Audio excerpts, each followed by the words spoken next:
അസ്സലാമു വറഹ്മത്തുള്ളാഹി വബറകാതുഹു. ഹദീസ് ക്ലാസ് 1387. ബഹുമാനപ്പെട്ട ഇമാം തുർമുദി റളിയല്ലാഹു അൻഹു റിപ്പോർട്ട് ചെയ്യുന്ന ഹദീസ്. നബി സഈദ് റളിയല്ലാഹു അൻഹു ഖാൽ, അബൂ സഈദ് റളിയല്ലാഹു അൻഹു തൊട്ട് നിവേദനം അവിടുന്ന് പറഞ്ഞു, ഖാല റസൂലുള്ളാഹി സ്വല്ലല്ലാഹു അലൈഹി വസല്ലം, ഹബീബ് സ്വല്ലല്ലാഹു അലൈഹി വസല്ലമ തങ്ങൾ പറഞ്ഞിരിക്കുന്നു, ലാ ഹലീമ ഇല്ലാ ദു അസ്റത്തിൻ വലാ ഹകീമ ഇല്ലാ ദു തജ്രിബ. ലാ ഹലീമ ഇല്ലാ ദു അസ്റത്തിൻ, പിഴവുകൾ സംഭവിച്ചവർക്കല്ലാതെ ശാന്ത സ്വഭാവം കൈവരിക്കാൻ കഴിയില്ല. ക്ഷമയുള്ള സ്വഭാവം പിഴവുകൾ വല്ലപ്പോഴും സംഭവിച്ച ആളുകൾക്കാണ് കൂടുതൽ ക്ഷമിക്കാൻ കഴിയുക. നമ്മിൽ നിന്ന് വല്ലപ്പോഴും പിഴവുകൾ സംഭവിക്കുമ്പോൾ, നമ്മുടെ കീഴിലുള്ള ആളുകൾക്ക് പിഴവ് സംഭവിക്കുമ്പോൾ നമുക്കത് ക്ഷമിക്കാനും അവരെ ആശ്വാസവാക്കുകൾ നൽകി സമാധാനിപ്പിക്കാനും കഴിയും.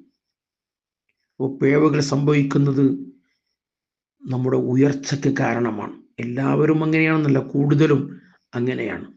അപ്പം നമ്മുടെ മനസ്സും അതിന് പാകപ്പെടും. ഒരു വീട്ടിൽ നിന്നൊരു പ്ലേറ്റ് അല്ലെങ്കിൽ ഒരു ഗ്ലാസ് നമ്മളെ കയ്യിൽ നിന്ന് വീണ് പൊട്ടി, നമ്മളത് ക്ഷമിക്കുന്നു. അതേ സമയത്ത് നമ്മുടെ ഭാര്യയിൽ നിന്നോ നമ്മുടെ മക്കളിൽ നിന്നോ വല്ലപ്പോഴും ഗ്ലാസ്സോ മറ്റതോ പൊട്ടിയാൽ നമുക്കത് ക്ഷമിക്കാൻ കഴിയണമെങ്കിൽ അവരോട് ശകാരിക്കാതെ, ദേഷ്യപ്പെടാതെ, അവർക്ക് സമാധാനം, അത് സാരല്ല, അറിയാതെ പറ്റിപ്പോയതല്ലേ എന്ന് പറഞ്ഞ് അവർക്ക് ആശ്വാസവാക്ക് നൽകണമെങ്കിൽ നമ്മിൽ നിന്ന് വല്ലപ്പോഴും അങ്ങനെ സംഭവിക്കുമ്പോഴാണ് നമുക്ക് ആ ഒരു ക്ഷമാ സ്വഭാവം, ആ ഒരു ശാന്ത സ്വഭാവം നമുക്കുണ്ടാവുക എന്നാണ് ഈ ഹദീസ് നൽകുന്നത്. അപ്പോൾ നാം ക്ഷമിക്കാൻ തയ്യാറാവണം, വിട്ടുകൊടുക്കാൻ ശാന്ത സ്വഭാവത്തിൻ്റെ ഉടമകളാവണം.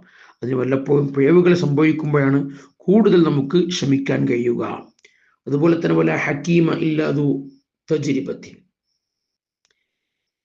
ഒരു കൃത്യമായൊരു വിധി നിർണയിക്കാൻ, ഒരു തീരുമാനം പറയാൻ അത് പരിചയസമ്പന്നനായ ആളുകൾക്കല്ലാതെ കഴിയൂല. ഒരു വിഷയത്തിൽ ഒരു കർശനമായ തീരുമാനം, ഇങ്ങനെയാണ് ചെയ്യേണ്ടത് എന്ന് പറയുന്ന ഒരു വിധി കൽപ്പിക്കണമെങ്കിൽ അതാർക്കാണ് സാധ്യമാവുക? കൂടുതൽ പരിചയസമ്പന്നമായ ആളുകൾക്ക് മാത്രമാണ് അതിന് കഴിയുക. ഈ ഹദീസ് നൽകുന്ന പാഠം, നമ്മുടെ പിഴവുകൾ ഒരിക്കലും നമ്മളെ തളർത്തിക്കളയരുത്. നമ്മുടെ ചില വിഷയങ്ങളിലൊക്കെ നമുക്ക് എന്തെങ്കിലും പോരായ്മ വരുമ്പോൾ അതിനെ കൊണ്ട് കഴിയൂല എന്ന് പറഞ്ഞ് പിറകോട്ട് പോകുകയല്ല വേണ്ടത്. ആ പിഴവുകൾ നമ്മുടെ ഉയർച്ചയ്ക്ക് ഒരു ഊർജമായി മാറി അത് മുന്നേറാൻ നാം തയ്യാറാവണം. അള്ളാഹു തൗഫീഖ് നൽകട്ടെ. ആമീൻ യാ റബ്ബൽ ആലമീൻ. വസല്ലല്ലാഹു അലാ സയ്യിദിനാ മുഹമ്മദിൻ വഅലാ ആലിഹി വസഹ്ബിഹി വസല്ലം.